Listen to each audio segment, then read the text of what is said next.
Welcome to Hard Talk. I'm Stephen Sacker. How grave is the risk of Pakistan spiralling into political and security chaos? Terror attacks continue to impose a heavy toll, whilst the nation braces for a potentially destabilising election season. And at the heart of the political turbulence, my guest today, former Prime Minister Imran Khan, currently facing close to 200 charges which threaten his PTI party's ability to mount an electoral challenge. Has Pakistan's populist political star been outmanoeuvred by the generals who once backed him?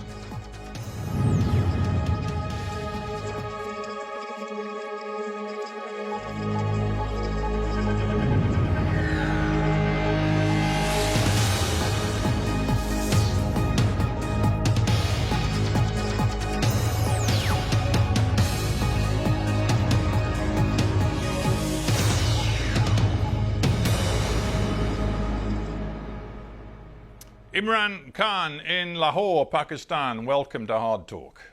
From the outside, Mr. Khan, it looks as though a legal noose is tightening around your neck. Does it feel that way to you? Yes, Stephen, it's been like that for a while, ever since I was out of power 14 months, 15 months ago. What was hoped by the establishment which removed me, what they hoped was that the party would just fizzle away. And normally it happens when you're out of power for quite a while. But instead what happened, the most unusual thing in this country, that the party's popularity kept growing. And then in the by-elections that took place, out of 37 by-elections, my party swept 30 of them. And this is despite the establishment backing the government parties. So since then, the attempts are being made to knock me out of the game. I had 2 assassination attempts on me, and apart from that, now I have close to my double century, almost 200 cases, and the whole attempt is to either imprison me or disqualify me, or both. Yeah, you talk about being knocked out of the game. Isn't the reality, now that there are these pretty much 200 cases against you, which include a whole range of charges? The corrupt misuse of official gifts is one, contempt of Pakistan's election commission is another, but then there are others which include, as I understand it, sedition, blasphemy, and one case which even alleges your involvement in a murder. It's becoming so complex and so serious that frankly you don't have time for anything else. Well, you forgot to mention there are about 60 or 70 terrorism cases against me. So all my time is spent from going from one court to another courtroom. I have made in 2 months over 350 court appearances, and my legal team is busy fending off one case after the other. But the thing is, nothing sticks because these are frivolous, bogus cases. And what now they are planning to do is to have military courts. And this is right now in the Supreme Court, whether the courts will allow military courts or not. And the objective of the military court is that there I certainly will be sentenced. Mm. Your contention, I guess, is that you're guilty of absolutely nothing. Is that it? Absolutely nothing. Look, Stephen, someone till the age of 70 never had one criminal case against him. In the last few months, how can you have 200 criminal cases? And here's someone who this country knows for 50 years. You know, I'm not someone who this country doesn't know, not just as a cricketer, as someone who has done the biggest charitable projects in our history, who people give more money than anyone in our history, so who trust them, who trust with their money. So people don't believe this. And as a result, according to the opinion polls, rather than the popularity going down, it is just going further up. I'm sure you're familiar with the notion of karma and the phrase, what goes around comes around. Would you accept that one problem for you is that the positions you stake out today are very different from the positions you've taken in the past. And when I say that, I'm thinking, number one, of your enthusiasm for the court's ruling that Nawaz Sharif, back in the period before 2018, should not be allowed to run again for public office. You, for a couple of years, demanded that he be barred from politics. In the end, he was. You said the courts had every right to bar a senior politician from running for office. The courts may well be about to bar you from running for office in the forthcoming election. So it's going to be difficult for you to argue the courts have no right to do that. There's a word or two words, moral equivalence. It's when you equate two completely unrelated incidences and combine them and sort of draw an analogy. Look, Nawaz Sharif, how did he get caught? It was in Panama Papers, that expose that took place, where it was discovered that he had 4 luxury flats in London, which he had not declared and were in his daughter's name. There was 1.5 years in court. There was a joint investigating committee which asked him to provide where did he get the money to buy these 4 flats. When he couldn't, that's when he was disqualified. It cannot be compared with me, where out of almost 200, there are only 2 corruption cases and both I'm fighting, and I'm telling you that both the cases, they will never find anything because there was no corruption. You can't compare him 4 luxury flat worth millions of dollars in London. He gets convicted, he gets to serve a sentence, to compare to what is going on right now. Would you accept that you've made several grave errors in the recent past? Perhaps one of your most serious errors was fomenting an atmosphere after you were ousted from power last year, an atmosphere in which you encouraged hostility toward the military. And when you were arrested in May of this year, your supporters immediately took to the streets in violent protest, which included violence directed against military targets, including the house of one senior general. They were your people responding to your rhetoric. Well, Stephen, let me just answer this one by one. Number one, in my 27 years in politics, never have I told anyone ever to be violent. All our protests have been within the Constitution, peaceful protest, which is allowed when we feel any injustice, it is a right to have a protest. And that's what we've done. We did the longest ever protest of 126 days, and not one act of violence ever took place. There were peaceful protests. We used to protest and go back. So first, let me make it clear, and this is what the courts have discovered. When they tried to accuse us, when the government accused us of attacking army buildings, the courts, two judgments now have cleared us that none of us were involved in any of violence. We believe that there should be independent investigation into just four places where the violence took place.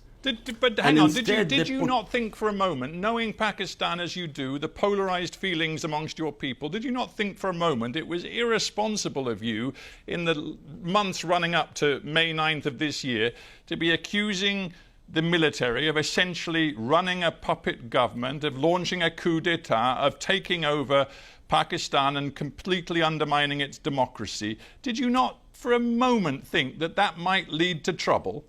So, Stephen, what you're saying is that I should not tell what was the truth? Everyone in Pakistan knows what happened. The defense minister, the current sitting defense minister, who's now, who was in the opposition, he has given a public statement that way back in 2020, we went 6 months down the line in our government. He said that the army chief told him categorically that he wanted to get rid of my government. And had it not been for 2 years of COVID-19, which is why he held back, that's the only reason he didn't remove our government. Now, this is from the current defense minister. So no one in this country is in any doubt that it was the ex-army chief who removed my government. In fact, he has bragged.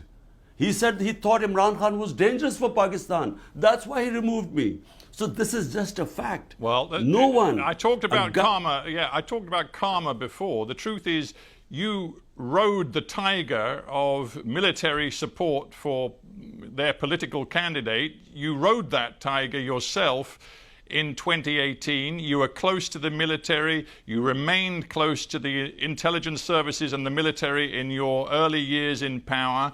And it was only when you fell out with the military that you decided you wanted no military meddling in politics. Again, it's hypocrisy. One of the army spokespeople said Imran Khan is the biggest hypocrite. So, Stephen, I need to correct you again. My party is the only party that was not created by military dictators. People's Party, Ayub Khan, the first dictator, Zulfikar Ali Bhutto was his minister for 8 years before he left his government and then created the party. Nawaz Sharif was manufactured by General Ziaul Haq. He was a businessman. My party started from zero. 22 years I built my party from scratch. And then, if in 2018 the army backed us, then how come, then despite the establishment openly going against us, trying to dismantle us, how come after we are out of government we win 30 out of 37 by-elections? How come that has happened? Because the establishment, everyone knows, is standing with the government. So how come we sweep all the by-elections? So clearly we did not come into power because of the army. Where you're right, the army did not oppose me in 2018. That's where you're right. But in 2013, the military establishment backed Nawaz Sharif, brought him into power. That's why we did this protest for 126 days, because we wanted the audit of the elections, because we knew the elections were rigged. But when in 18 we came into power, we asked the opposite. We asked them to open the elections because we knew we had won free and fair elections. Isn't the truth, though, that you believed after you lost that vote of confidence in 2022, you believed you could use people power to force the army to come back to you, in essence, and you were wrong. And going back to what happened in May 2023, when your supporters went to the streets, they committed that violence, including against key military infrastructure, you basically crossed a red line that even supporters of your own PTI party, even former friends and colleagues in your government, say is on you. It's your responsibility. To quote your former defense minister, Pervez Katak, he says, all of the political representatives of my new party hold Imran Khan responsible for the tragedy of May 9th. He said Imran Khan's anti-state agenda has been rejected by the masses and his own party's former leadership. Now, Stephen, let me answer this question because it's very important. What happened on the 9th of May? On the 9th of May, I'm sitting in the precincts of the Islamabad High Court. I'm on bail of these many cases, so there was no case on me. I get attacked by the commandos, not by police, by commandos. There are visuals which have gone all over the world. I was attacked. My guards were beaten up, and I was abducted from there, confirmed by the Supreme Court, unlawful and unconstitutional. So what did you think the supporters would do? When they saw the army, the commandos picking me up from there, was there not going to be a protest? But remember, when I was shot and 12 of my other people were wounded, one dead, despite that there was no burning, there was no arson. There were peaceful protests, but there were protests without any arson. So how come, this is the big question, when they see me being dragged like the head of the biggest party, abducted, there was going to be a reaction. Now, point is, Were we involved in the arson? Arson only took place in 4 buildings. Okay. They put 10,000 of our workers in jail. Now, Stephen, you've got to listen to this. This is very important. This was all pre-planned. The way the police could have picked me up. Why did they need commandos to pick me up and beat everyone up? Because they wanted a reaction. And but the reaction was peaceful, as it's always been. I want to stop you, Imran Khan, because you have made it clear you accept no responsibility for the violence around May 9th. I understand that, but my point really was to focus on the fact that since May 9th, the extreme pressure put on your PTI party, some of its members from the most senior to the most junior, has led to the implosion of your party. Some of your most senior former lieutenants like Fawad Chowdhury, Pervez Khattak, whom I've mentioned, Jahangir Tareen, they've all left. Some of them have set up new political parties. Your party, as it was, frankly, no longer exists. If my party doesn't exist, why don't they announce elections? Why did they run away from the elections stipulated by the Constitution, announced by the Supreme Court on the 9th of May, in 60% of Pakistan versus Punjab? They ran away from the elections. Now they're trying to run away from the elections in October. So if my party is finished, they shouldn't be worried. The problem is the party is intact. They have tried everything. They have put 10,000 of people in jail, including women, never done before, peaceful protesters. And worse, they have put people through torture. We've faced custodial torture. It's never happened in the history of this country. And under pressure, some people have left, but the vast majority of people are in hiding today in Pakistan. All my senior leadership, which is not arrested, few of them have defected. The rest are in hiding. My workers are in hiding. I am the only one, with 1 or 2 other guys who are not in hiding, but we are more or less house arrested. But that's the point. So, that's the point. I mean, Hang on. We don't have much time. Let's go on. keep some brief questions and answers. Fawad Chowdhury, who we've had on this show, who was very loyal to you, but now has quit politics, saying he can't work with you anymore. He said the other day, you, Imran Khan, have to find a way to build bridges to the mainstream politicians. And he even mentioned Nawaz Sharif. He said the country is on the brink of a terrible crisis. And it's incumbent upon you to put your own interests aside and reach out to Nawaz Sharif and others. Are you prepared to do that? The fact that the country is on the brink of a major disaster is true. We really are heading what I feel are the dark ages, because we basically have an undeclared martial law in Pakistan. I mean, the country evolved towards a democratic process over last 20 years, and suddenly there's no media which is free, and the judiciary, they're trying to control that. So we are heading in the dark ages. But what is the answer? Is the answer to shake hands with people who've been robbing this country for 30 years? I came into politics because the 2 families had destroyed our country economically. I came in because I wanted to bring the powerful under the rule of law, which is why my party was called Movement for Justice, Rule of Law. And now, am I supposed to join the same people who are responsible for destroying the rule of law in this country, who are above law, so that I again, what for? To come into power? I'd rather not come into power. I'd rather stay in the opposition. But let's stick What's with this idea. What's the point of coming into power if you can't bring justice here? Right, but let's stick with the idea that Pakistan faces a catastrophic future if political instability feeds into security instability, and we see that the suicide bombings, the terror continues, particularly aimed at political parties right now.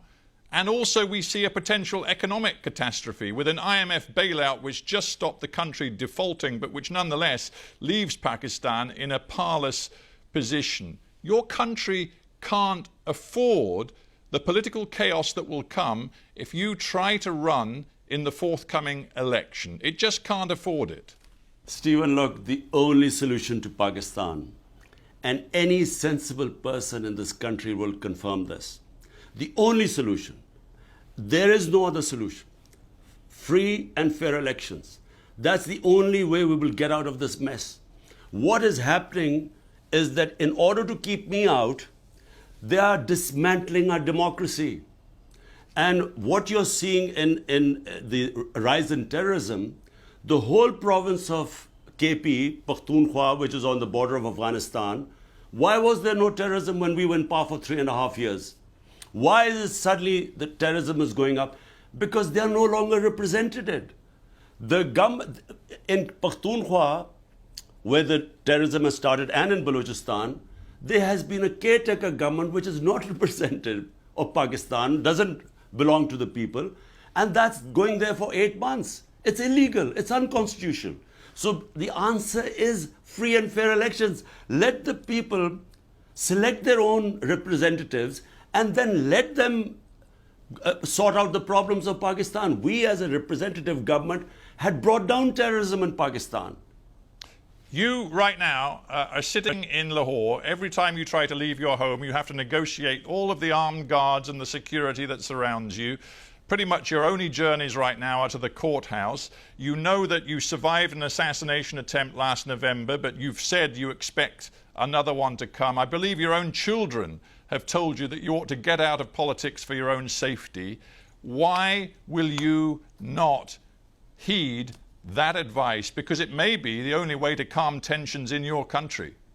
Stephen, what you're saying is that we should accept slavery and not have freedom. Democracy means freedom. So what you're basically telling me is that in order to accept this fascist government, which is destroying our civil liberties by the day, they're about to pass a bill, just so that you know what we are facing right now. They're passing a bill which is called Prevention of Extreme Violence. The intelligence agencies can break into anyone's house without an arrest warrant. They can pick anyone up. They can try people in military courts without access to justice. This is what we are facing now. Unfortunately, the country has been taken over by fascists and they are petrified of elections. Reason why I'm suffering is because they know that elections we would win, hands down. And because of that, they are not only dismantling our democracy, it means we should accept that we don't have any freedom. How can we accept that? You've made a series of allegations. Made a series of allegations about this government, which of course the current Pakistani government would absolutely deny. But what is clear is that if elections are to be held this year, you have a choice. You either try to run or you back off because it could send Pakistan over the edge. What are you going to do? What will save Pakistan are free and fair elections. Stephen, make no mistake about it, because that will give it political stability, a government backed by a public mandate. If it comes in for 5 years, will give us political stability, and that will then give us economic stability. At the moment, there is no political stability and the economy is just tanked. And this terrorism is an offshoot. Right. When there's no representation of people, when they are being ruled by a center which has no idea how to deal with things as things deteriorate. So look, what you're basically saying is that I should just leave these guys alone and, look after myself. So it's easy for me. All I have to say is that, look, I'm going for a holiday to London to see my boys and life is easy for me. But look, I am the first generation of Pakistanis which grew in an independent country. My parents grew up in colonial India. So we value our freedom. Imran Khan, we have to end there. Thanks very much for joining me on Hard Talk.